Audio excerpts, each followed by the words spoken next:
గోధుమ పిండి హల్వా తయారీ విధానం. కావలసిన పదార్థాలు: 1 కప్పు గోధుమ పిండి, కాచి చల్లార్చిన పాలు 1 కప్పు, 1 కప్పు చక్కెర, 2 ఎండు కొబ్బరి తురుము 2 స్పూన్లు, 3 స్పూన్ల నెయ్యి. ఇప్పుడు ఒక బౌల్ తీసుకొని ఆ బౌల్లో 3 స్పూన్ల నెయ్యి వేసుకోవాలి.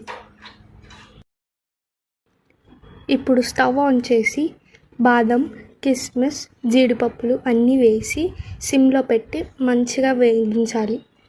అవన్నీ మంచి గోల్డెన్ బ్రౌన్ కలర్ వచ్చేంత వరకు వేగించాలి. మంచి కలర్ వచ్చాక స్టవ్ ఆఫ్ చేసి ఆ గిన్నెలో 1 కప్పు పాలు, 1 కప్పు చక్కెర, తురిమిన కొబ్బరి వేసుకొని 1 కప్పు గోధుమ పిండి వేయాలి.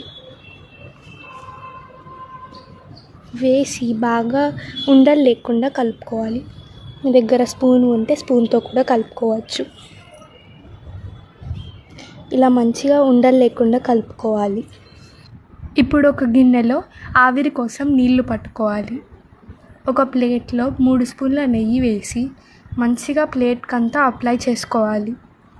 తర్వాత ఈ పదార్థాన్ని దాంట్లో వేసి నీట్గా ఎయిర్ గ్యాప్స్ లేకుండా చూసుకోవాలి.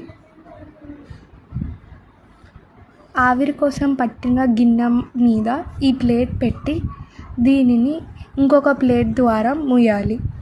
దీన్ని ఒక 15 నిమిషాల వరకు స్టవ్ మీద ఆవిరికి ఉంచాలి.